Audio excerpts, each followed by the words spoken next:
We also chose to use a hardened 416 stainless lockout pin for reverse lockout so that the wear on this plate is also virtually wear free.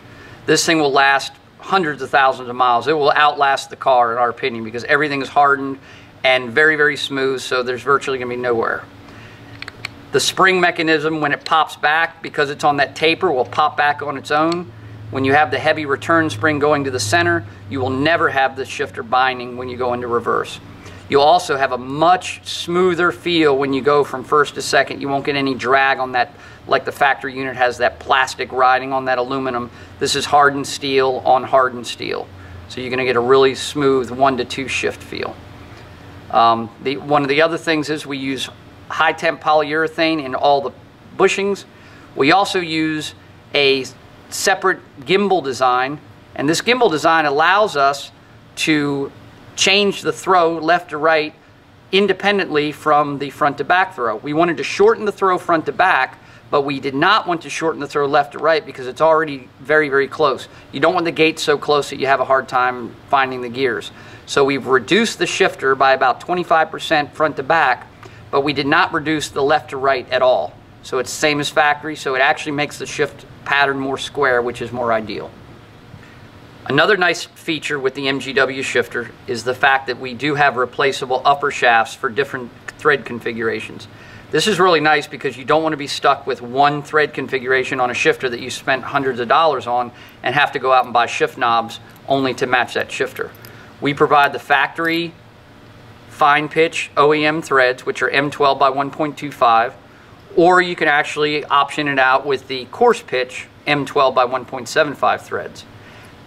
Both of these shafts are CNC machined stainless steel. We provide a smooth washer to keep the bracket from being marred, a heavy duty lock washer, and 12mm jam nut. This allows you to screw the shift knob shaft onto the main base, lock it down securely with the jam nut so it won't come loose. Now, one of the nice features that a lot of people don't realize with this design is that a lot of these aftermarket shift balls, as well as the factory upgraded shift balls like on the Boss 302 and the Premium Edition GTs, which actually have the fine pitch 12mm, there's really no way to orient those knobs. They do not have a locking nut on them or anything. Now, we provide a locking nut with our shift knobs, but if you had one that did not, basically all you would have to do would be to screw it down until it stops. And you don't want to force it and tighten it because these plastic balls can actually crack on you. So you just want to screw it down until it stops. And if that shaft is not oriented correctly, all you have to do is loosen the jam nut, turn it until it does orient correctly, hold the ball, and lock the jam nut down. Works really nicely, and it'll keep you from having to Loctite the shift knob in place. Although you might want to use some white Teflon tape just to keep it secure. Okay, here's another feature of the MGW shifter that's unique to the MGW shifter, and that is the fact that we provide our own custom inner dust boot. And there's a very good reason why. Here is the shifter body off of a stock 2005 to 2009 Mustang. This could either be a GT or a V6 shifter because this top is the same on all of them. And as you can see, the base is completely different than the shifter on the 2011. It doesn't have the reverse lockout mechanism because reverse is on the other side, and the shaft is a lot thinner. It's actually grooved and designed specifically for this dust boot. This dust boot was actually designed and produced back in 2005 for the 05 Mustang through 09. They are reusing this design for this one, and it doesn't work well. And a lot of customers we have found on the internet have actually complained about aftermarket shifters and the stock shifter pinching when they go into reverse because this boot, when it snaps around this area, there's not enough clearance for this thing to push down and move over into reverse. The MGW boot has, as you can see, a much wider top neck, a deeper base, and a hole that accommodates our shifter specifically, the oval part of our shifter. It is designed when it goes over top of the assembly to completely give a good clearance around the reverse mechanism.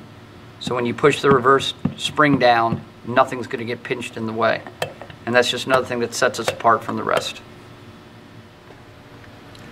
One of the things that the guys at SVTPerformance.com did question about our design is they wanted to know why we chose not to replace the support arm and the selector for our shifter assembly. Well, there's a couple reasons. As you can see, first of all, those two pieces are pretty substantial. Ford did a good job of designing these. We inspected them and found that they did have some good quality polyurethane bushings, not rubber. So they were very secure. They articulated well, and they provided a lot of support. We did not feel that that was a weak link at all. It also would add a lot of hassle and headache to install this, as well as a lot of cost to the shifter design, and we felt that that was not necessary.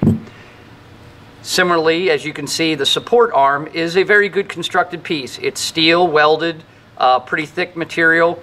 The front support is not soft rubber either. It's a very hard polyurethane with a steel insert.